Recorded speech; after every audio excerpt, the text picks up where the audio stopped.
Good morning. Start with the opening chant.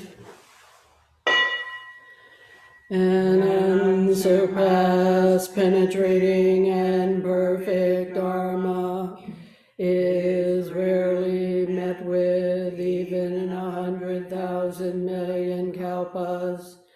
Having it to see and listen to remember and accept, I vow to taste the truth of the Tathagata's words.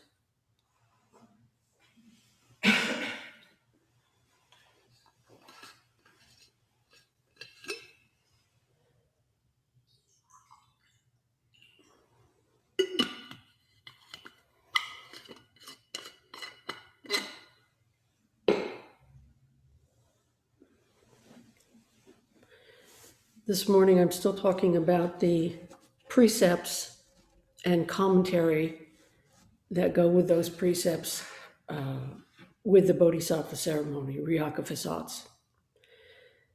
This morning, I want to talk about the 8th precept, which is, I vow not to be avaricious. Another translation is not begrudging the bestowal of the Dharma. And the commentary is one phrase, one verse, that is the 10,000 things, and 100 grasses. One Dharma, one realization is all Buddhas and ancestors. Therefore, from the beginning, there has been no stinginess at all. So let's look at the first part of this, the first translation of the precept itself, which is, I vow not to be avaricious. So this vowing not to be avaricious refers to a time when we are greedy, feel like we are feeling greedy, or when we are withholding something in the material realm.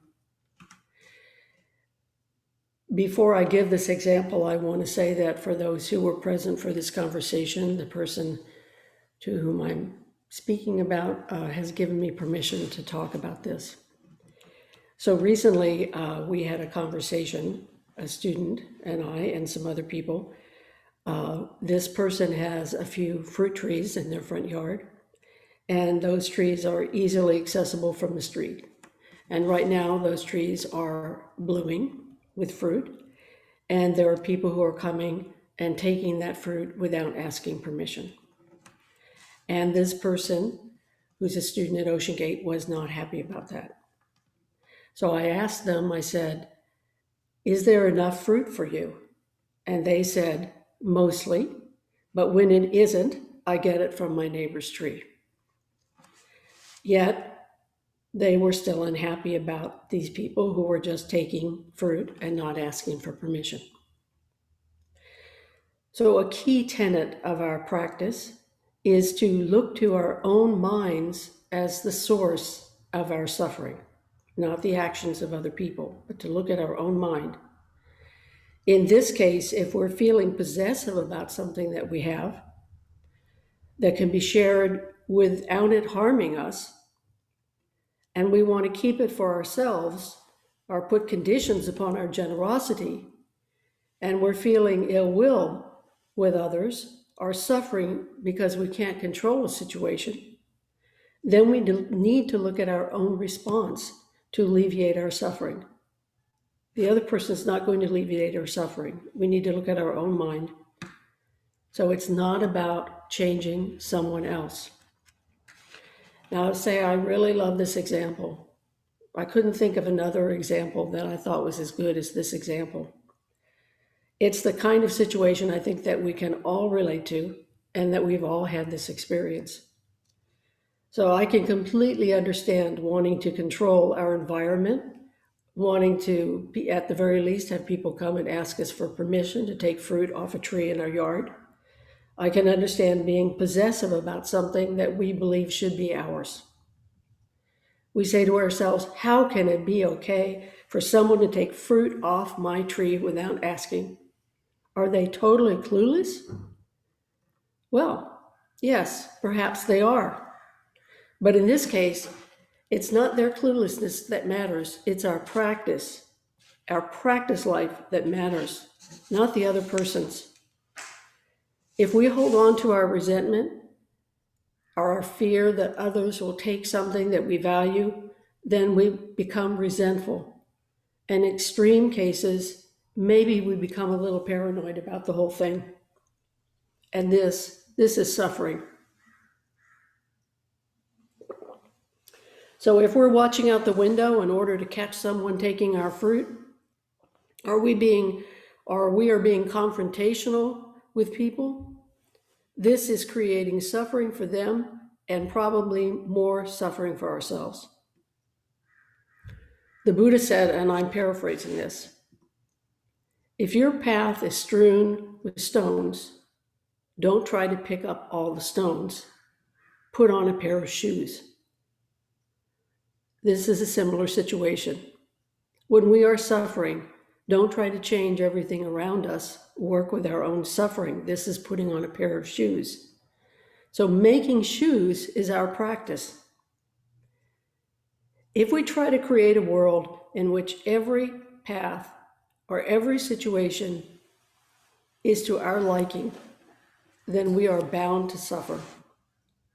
Just the very fact of impermanence is going to be a perpetual problem for us if we're trying to keep everything the same, and that sameness is everything that we want to happen. So when we feel strong negative emotions, this is a signal to stop and examine what's going on in our mind. So I would suggest, if possible, in a situation where you don't have to or don't need to do something about it right then and there, to let go of trying to control the situation until your emotional response cools and you are able to cultivate some equanimity and consult with your understanding of practice. An example that's a little closer to home for me is a few months ago, the woman who lived across the street from us died and her house went on the market. We live in a mobile home park, and the etiquette is not to park in front of another person's house. So when our neighbor's house went on sale, all the real estate agents and their clients were parking in front of our house. Jocko and I were both bothered by this.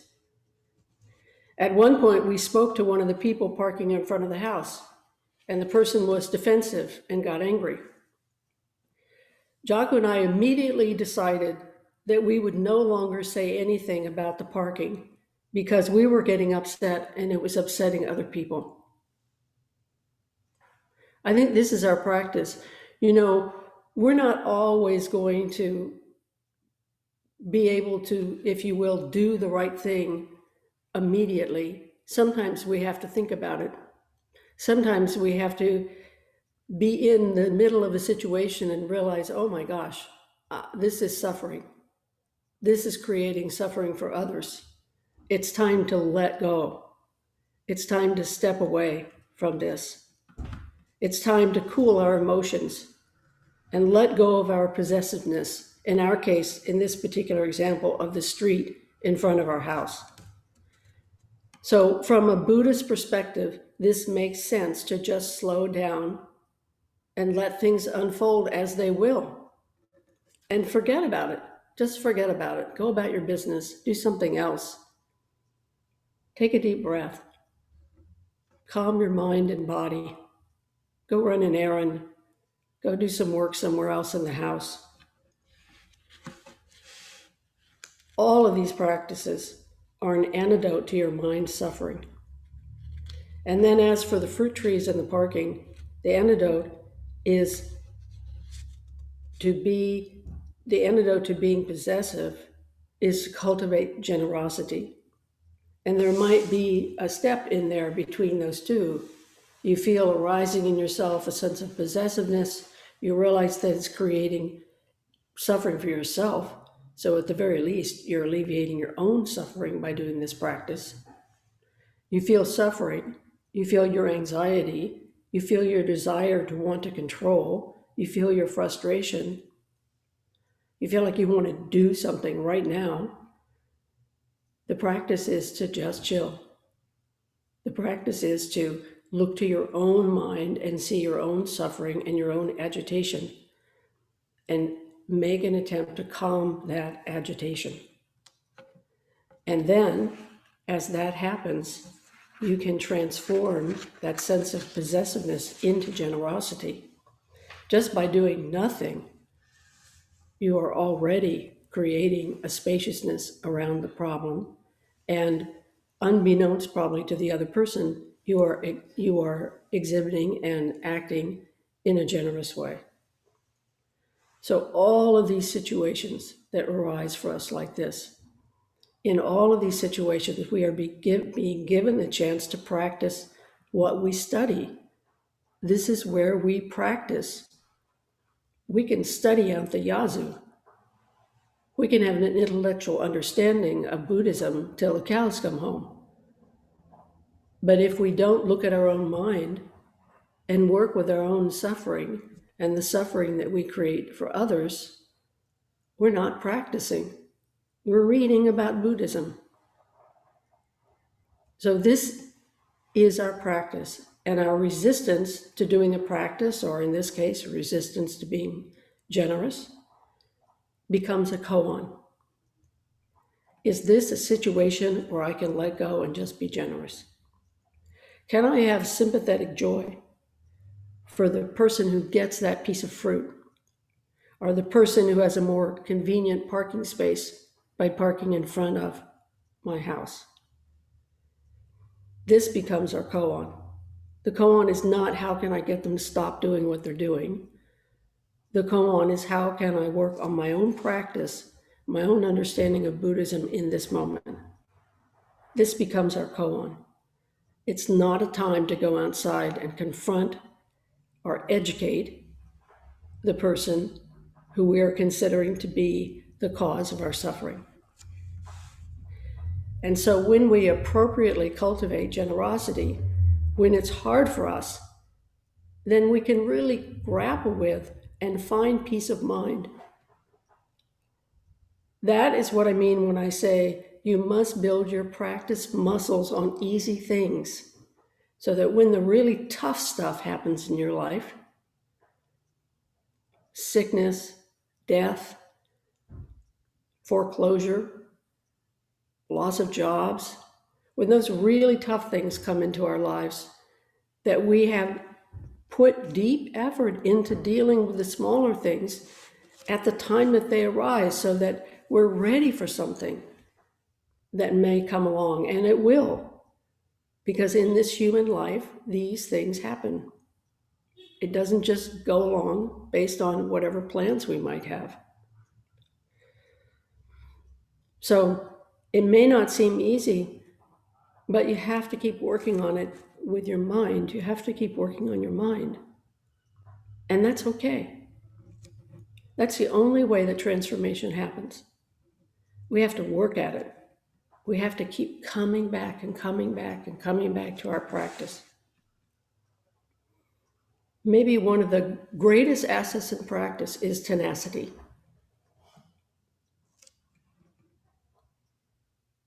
So this is what I would say is the relative teaching of this precept. Another way to talk about the precept is how it arises from our understanding of the interconnectedness of the working and manifestation of our world.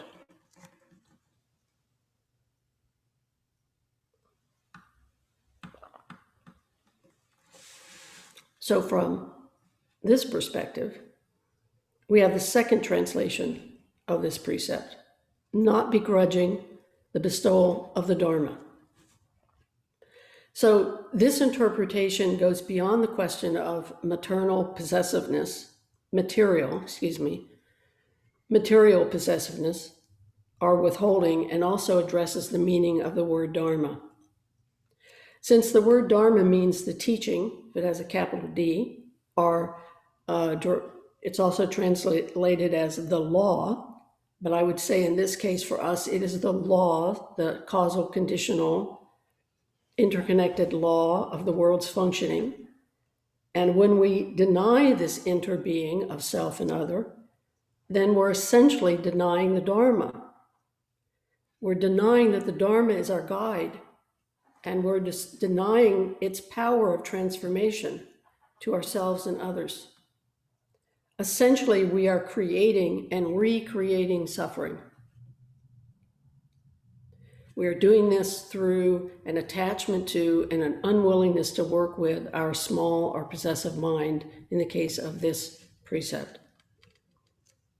So if we talk about being avaricious, we're talking about a kind of drive for gain beyond what one really needs. So an example of this would be our relationship to the environment is avaricious. We use much more than we actually need. And this greed for more convenience, for more stuff, or more bigger things, is avaricious, both in the sense of misusing and withholding specific things. So that would be the first meaning of the precepts. But it's also not acknowledging, therefore withholding, the earth's function as the Dharma. Dharma is the world, as Dogen says in Uji, is the world worlding the world itself. And this is the basis of our practice. By ignoring this essential activity, or ignoring this essential nature of our experience, our essential nature, we are withholding the Dharma. We are withholding the truth of inner being, interconnectedness. If someone says to you, my way or the highway, or if you don't believe what I believe, so then I say you are worthless, this is withholding the Dharma. Why? When we violate the earth, for example, we are messing with the totality of reality. We are withholding the Dharma because we do not practice it or show it. We cannot manifest our practice without manifesting the Dharma. Again, having an intellectual understanding of this is not enough. We have to make our best effort in every moment to manifest this understanding that we're all in this together, all of us. So another way that we hold on to the teaching is when we use the teaching for our own gain, or we have a false sense that we don't have to practice when teachings make us uncomfortable. This is a kind of hoarding in the sense that we hold dear to the small self. And by holding on to this small self, because, oh, it's a little hard, I don't feel like doing it today, it's kind of a pain in the, whatever, to have to go out there and have to do this practice, to have to make this effort in this moment to curb my desire to control things. When we do that, we are withholding the teachings from ourselves, and we are avoiding the hard work of transformation. The next part of the commentary is one phrase, one verse. This is the 10,000 things and the 100 grasses. One Dharma, one realization is all Buddhas and ancestors. So I'll repeat that. One phrase, one verse. That is the 10,000 things and 100 grasses. One Dharma, one realization is all Buddhas and ancestors. So this sentence reiterates the teachings that there is one mandala of causal functioning, or one great precept of enacting the causal relationships we all share. This is the one great precept. This is the basis of all precepts. In this relationship, each thing, and here we talk about thing as a dharma and using a small d, each thing is all things, big D dharma, teachings are the law. One phrase, one verse, that is the 10,000 dharmas, that would be things, the 10,000 things, or the 100 grasses. So these are poetic ways to say, to speak about all the particular things that make up the world. We say they are the 10,000 dharmas or the 100 grasses. and it says is all Buddhas and ancestors. This means that the shovel that you use to plant your garden is a Buddha. The car you drive is a Buddha. The food you eat is a Buddha. It is an ancestor. The person who takes fruit from your tree or parks in front of my house is a Buddha and an ancestor. How do we treat such wondrous beings? Enacting this teaching, the commentary continues. And the commentary says that when we can do this, when we start to see the whole world as Buddha nature itself functioning, make that our koan. How do we respond that way in each moment, in these difficult, hard, rubber meets the road moments of our life, moment after moment after moment, situation after situation, person after person? This, if we can apply the Buddha Dharma, if we can see the true functioning of the world itself and our place in it, this is enacting the teaching. And this results in generosity, not greed. And that's why the next line is, therefore, from the beginning, because this, we say in Buddhism, there is no beginning and no end. From the very beginning of all of this functioning, from the very beginning, there has been no stinginess at all. Even in the midst of your stinginess, there is still no stinginess at all. So again, I ask you, how do we treat this wondrous being, this shovel, this person, this situation? If we see that we are one phrase and one verse of a poem of life, so we are one phrase, one verse of this poem called life, and we know that we are part of a dialogue. We're not just one voice, we're not one authority. Then if we understand that, we know our true situation within the context of the 10,000 things. We are one verse, one phrase, implies that this verse is part of a larger body of work. One verse, one phrase, part of a larger body of work. And this one phrase means there is more to this sentence. There is more to this poem. And this more is the total functioning of the world together. With this one verse and one phrase makes up the total functioning. This total functioning is the one verse and the one phrase, and the one verse and the one phrase simultaneously is the total function. They are not different.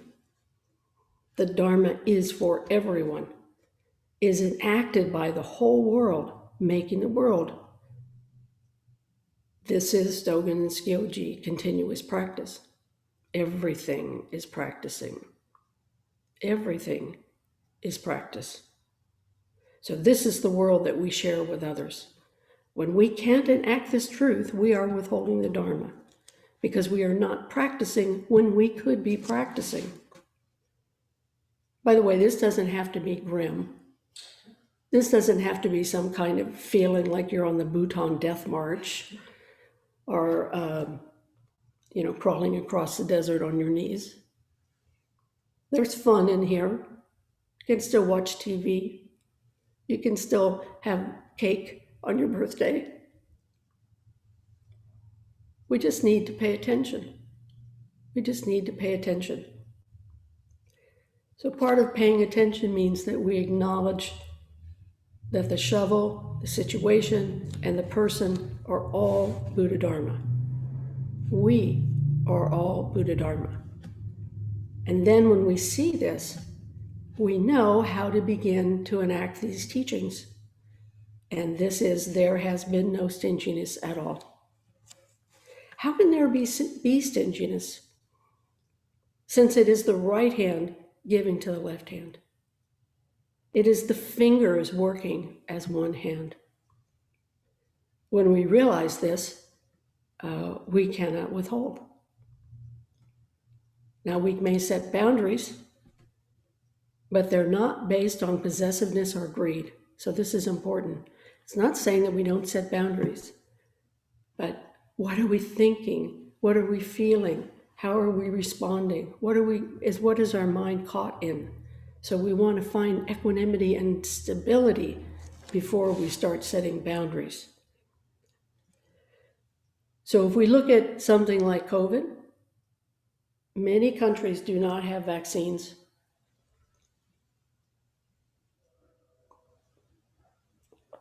For more fortunate countries to withhold vaccines is avaricious. Sharing and helping other nations is no stinginess at all, because it recognizes that all of the 10,000 things are one phrase, one verse of this larger poem, this larger text, this larger world, this total functioning. If we look at the 4 Brahma Viharas, and Brahma Vihara is I'm translating this as the dwelling place of our Buddha mind. The dwelling place of our Buddha mind. Where does our Buddha mind dwell? How does our Buddha mind see this world? How do we act on our life? And the 4 Brahma Viharas are sympathetic joy, or mudita, loving kindness, metta, compassion, karuna, and equanimity, upekkha. So you've probably heard of these. So all 4 of these Brahma Viharas are about not withholding. Loving kindness is born from knowing that we are one family. Compassion is knowing the kinship of that family and responding to that suffering. Equanimity is keeping our balance, which in turn is the gift of stability to everyone, including ourselves. And sympathetic joy is a genuine outpouring of generosity towards one who has received good fortune. So these 4 qualities, or any of the qualities that we talk about in Buddhism, because goodness gracious, we all know that there are lists upon lists upon lists. These qualities cannot be cultivated or enacted without the understanding that from the very beginning, we are one activity, one finger on the hand of reality's function. We are family, as persons, as things, as situations, as beginningless time, as endless cause and effect, and as effort in practice. The whole world is making effort in practice. If it weren't for the whole world's effort, we would not be alive. There would be no life. So the whole world is sustaining us. Can we sustain the whole world in each moment, moment by moment of our life? What does that mean? So we make effort, and as effort in practice, this beginningless time, endless cause and effect, this effort that we make in practice, all of this results in this one world system, or the 10,000 things in the 100 grasses. So please don't withhold your generous spirit towards others. I know all of us have this generous spirit because this is Buddha nature. No one is devoid of Buddha nature. I would say that we do this by avoiding classifying and denigrating others and try to find common ground. How we do this is sometimes difficult because even in understanding the Buddhist teaching, it is still not clear how we should respond in every situation. We get confused, can't figure it out. This understanding is our life's work as foolish human beings on this Buddhist path. It's our life's work, acknowledging and understanding at the same time that sometimes we're like so stupid. our wisdom flies out the window. And yet, we never stop being Buddha nature. We never are separate from the totality of this continuous practice of the world worlding itself. We are still the finger on the hand of reality. We are still one verse, one sentence, one being as the totality of all of life functioning. So how we understand this, how we work with this is our Buddhist path, our Buddhist practice. But here, this is clear, pretty clear to me. If we are entrenched in our ideas, if we are unwilling to question our opinions, if we're caught in holding on to things or withholding, there is work that we need to do. Thank you very much.